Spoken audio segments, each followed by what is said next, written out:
What's good, YouTube? You already know who it is, man. It is your boy, Jrue, and we are back to react with what's new on the tube. We got a special video for y'all, man.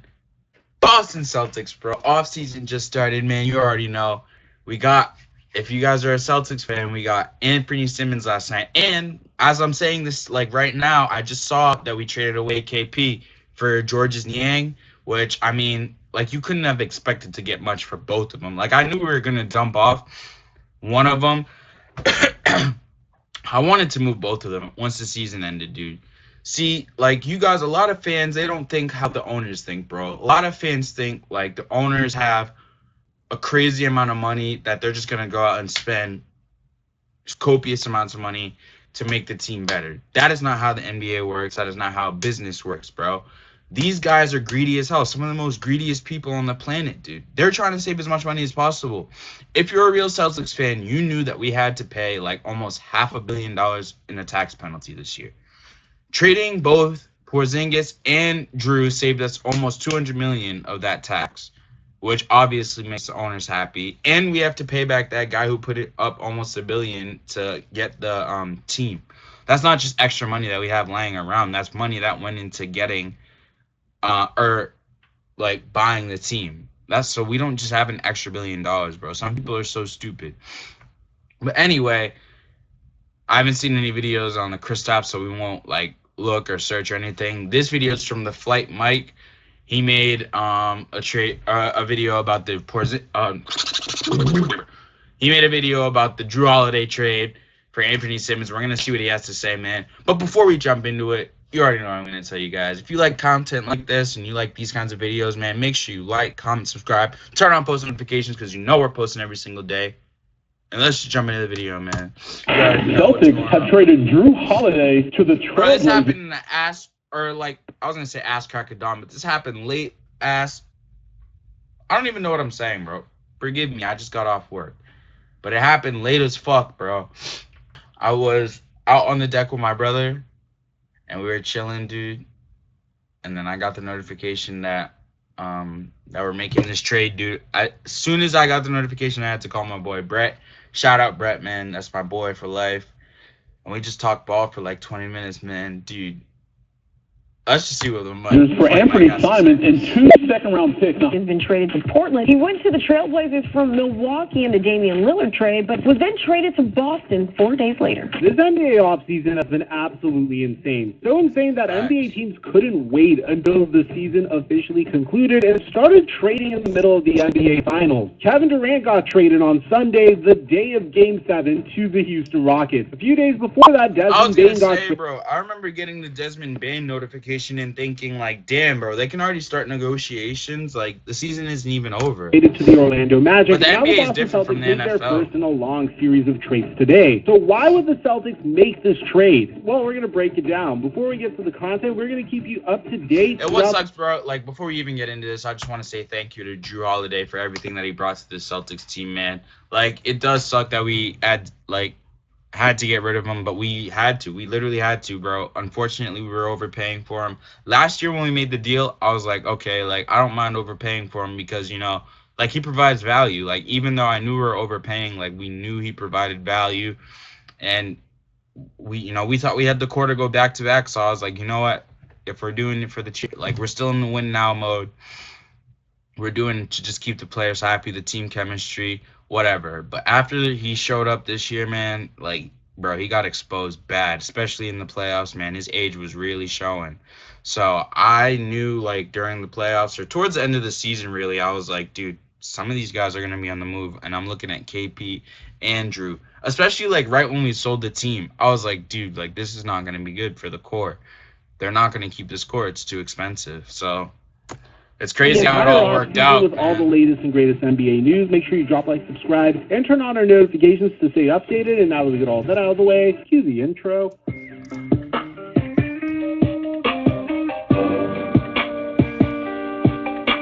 Audio sounds low. It's at 100, man.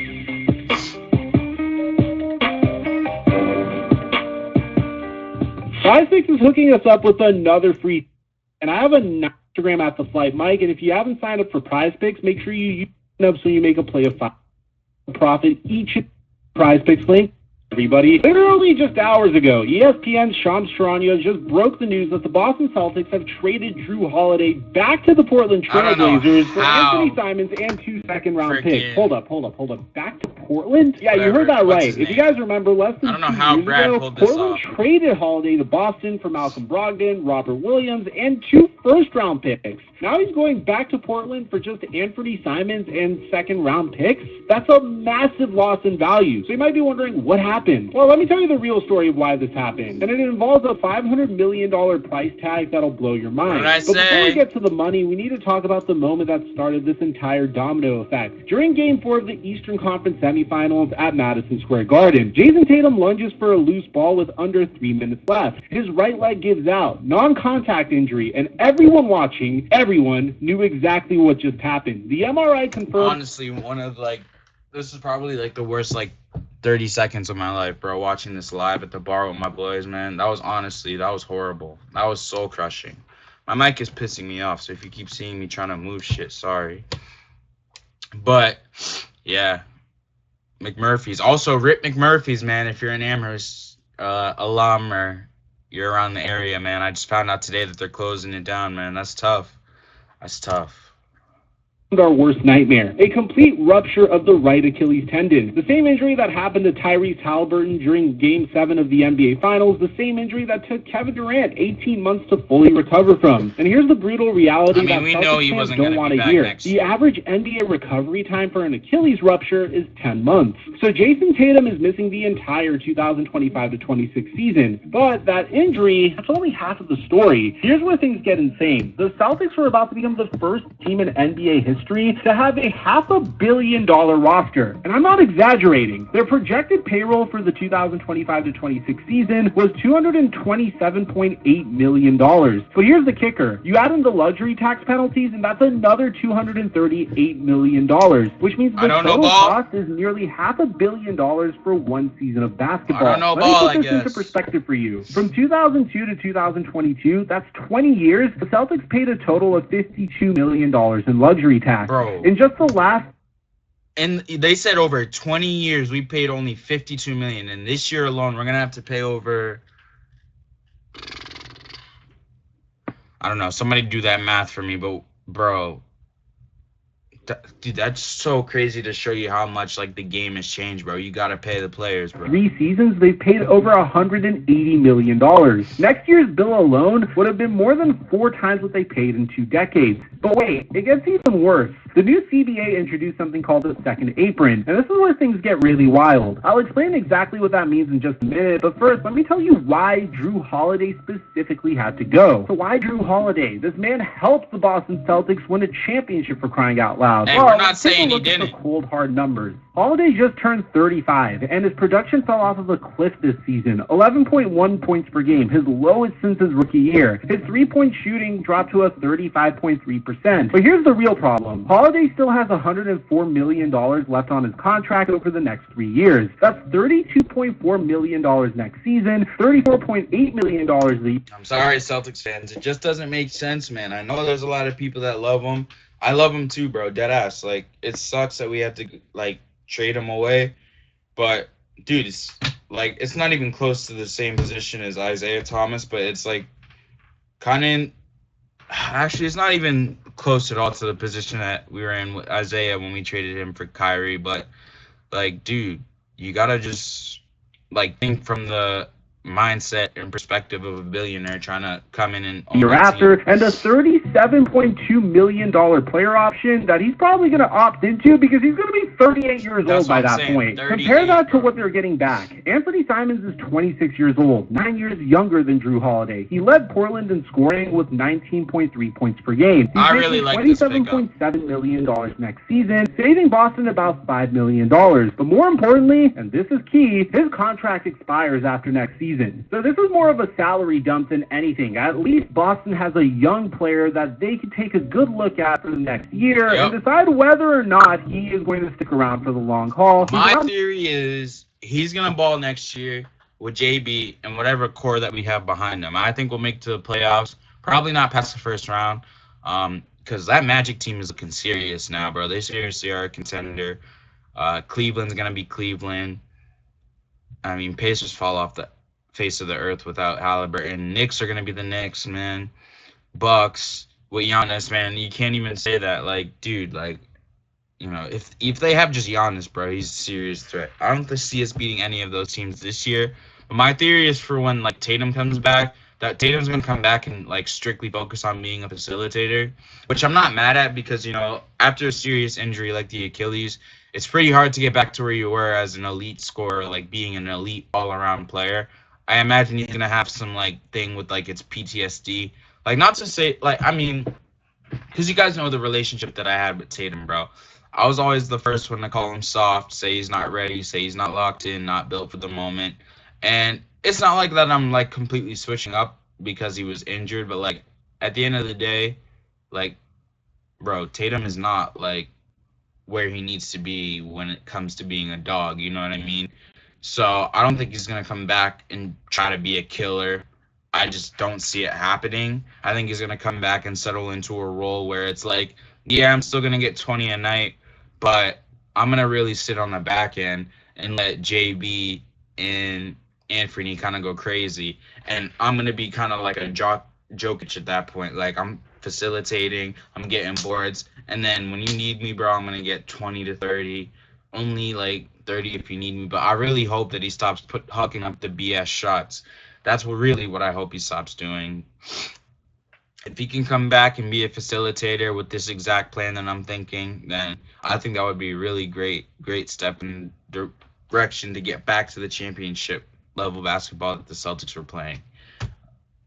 That was kind of analyst reacts right there. Brown. But there's drama behind the scenes that nobody's talking about, and I'm about to blow your mind with what's really happening in Boston. Here's where it gets juicy. ESPN's Tim Bontemps dropped a bombshell suggesting that the Celtics should trade 4 of their 5 starters. Not just Jrue Holiday. We're talking Kristaps, Porziņģis, Derek White, and hey, this was before Kristaps was traded. Even Jaylen Brown. I don't see Derek White or Jaylen Brown getting touched because we need scores this year. Like, even though we just got Anthony, like before we got Anthony, I was saying we're probably going to play through D. White, man.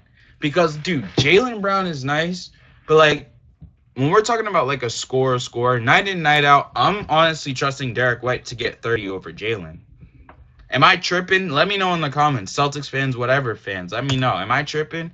Tim Bontemps' exact words is you could get a metric ton for Jaylen Brown. Here's the crazy part. Bobby Marks from ESPN is ranking Boston's trade assets with Derek White actually having more trade value than Jaylen Brown because of their contracts alone. He said it would take a Desmond Bane plus type of offer to get Derek White. A huge reason why the Boston Celtics were sold to begin with was because of their luxury tax bill. And multiple sources are reporting that the Celtics are getting 100% big trade offers for Jaylen Brown. This Jrue Holiday trade, it might just be the first domino to fall. But before I tell you what's coming... I think, honestly, the craziest part of the offseason is already passed for us. Like, I think we just focus on depth now. That's what I'm saying. That's what, like, I'm calling is going to happen. Obviously, I'm not, like, a genie or anything, so I'm not making wishes, but... anything can happen, but I think the craziest... Let's break down the second apron and why it's literally destroying championship teams. The second apron is basically a hard cap for big spenders, and the penalties are absolutely brutal. Teams over this line can't use the mid-level exception, they can't aggregate contracts and trades, they can't take back more salary than they send out, and their draft picks literally get frozen. The Celtics were $20 million salary than they send out, and their draft picks literally get frozen. The Celtics are $20 million over this line. That means they couldn't make any moves to improve their team. They were handcuffed. So the reason why the Celtics made this move made a lot of sense, and it might be the first in a series of moves. But why would Portland make this move? Well, for that's Portland, what I'm saying, bro. I was confused. When I saw that we got Anthony, I was like, that's the Anthony that I'm thinking about?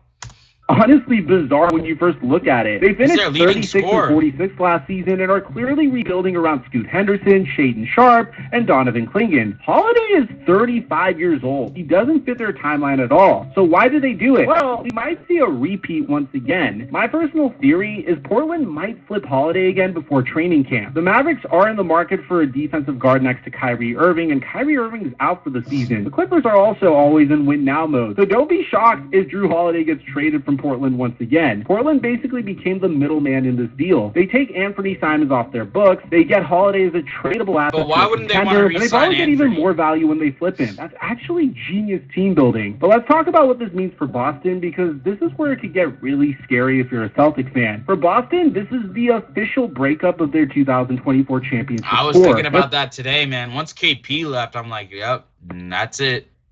It really was. That was like really short-lived. I mean, losing Jrue Holiday is massive. Holiday is a six-time all-defensive team member. He's the guy who shut down Tyrese Halliburton, Donovan Mitchell, and Darius Garland during their championship run. Boston had the second-ranked defense this past season, and now they're losing their best perimeter defender. Adding Simons does give them a scoring punch. He's a career 38.4% three-point shooter and can create his own shot, but he's a defensive liability. Portland's defense was significantly worse with him on the court. But here's the thing that should terrify Celtic fans. This is just the beginning. Trading Jrue Holiday barely did anything to fix their problems. They still need to shed another $15 million to get underneath the second apron. So Kristaps Porziņģis on an expiring $30.7 million deal, he could be next. Al Horford's already talking retirement at 39. Even Derek White at $28 million might be on the table. I thought somebody told me that Horford's coming back this year. I told Horford, or didn't tell Horford, but I said, like, Horford, bro, there's no need for you to come back, man. Like, dog, after his championship, he should have retired, bro. When he came back, I was like, dude. I was like, okay, I get it, because we're supposed to repeat. But the fact that he hasn't retired still, it's like, come on, bro. You got to relax, man. You got to retire. And this isn't I really the don't want to have first to, re-sign him, but I don't want him to sign with another team, if you know what I mean.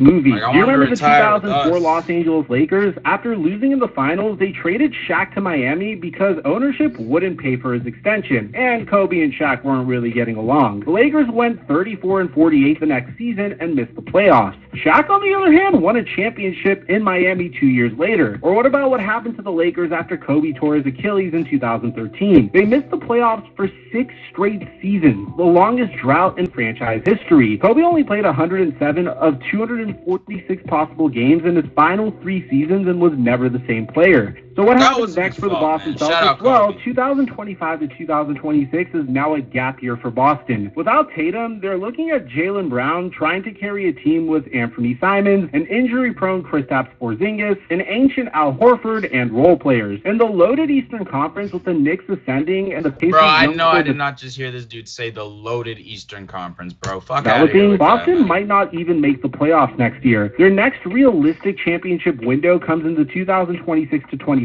season when Jason Tatum returns. And by then, Jrue Holiday would have been 37, Al Horford will certainly be retired, Kristaps Porziņģis will be gone, and they'll need to completely retool around Jason Tatum and Jaylen Brown, assuming that Jaylen Brown's still even there. Shams has already said that he expects the Celtics to have a completely different roster in the 2025 to 26 season, and the NBA is literally bracing for the Celtics to make trades, according to multiple insiders. For Holiday, this is his 4th team in 3 years, from Milwaukee to Portland to Boston and back to Portland. At 35, he's probably looking at this as potentially his last stop as a key contributor. But here's the thing that really gets me about this situation. This trade truly tells you that this new CBA is horrible. The new CBA second apron rules are doing exactly what small market owners wanted. It's forcing big market teams to break up their cores. No team can stay above the second apron for more than a couple of years without crippling their future flexibility. A team that just won a championship 2 years ago is being forced to tear it apart because of luxury tax bills and injury luck. Jrue Holiday, a 2-time champion, 6-time all-defensive player, and the definition of a winning player, is being shipped around like a trading card. The Celtics are choosing financial flexibility over competing, and they're betting that saving money now will help them build a contender around Jason Tatum when he returns. But history shows us that championship windows don't stay open forever. But what other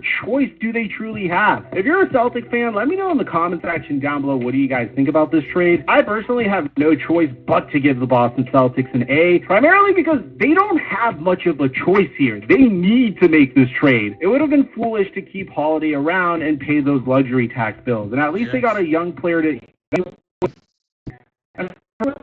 give them a grade until I figure out what happens with Holiday moving forward. So let me know in the comment section down below what do you guys think about this trade. Aside from that, hey man, that's gonna do it for the video, man. Shout out to TheFlightMike for letting us use the content, bro. Hey, I have mixed reviews about this vid because, like, dude, what is he talking about saying that we're not going to make the playoffs, dude? With Anthony, I feel like there's no way that we don't make the playoffs. The East is not that stacked, man. The East is not that stacked. I mean, you got Magic, you got Detroit for sure, you got Knicks for sure, Bucks. Who else? Bucks, Cavs. Bro, and then we're right there at 6.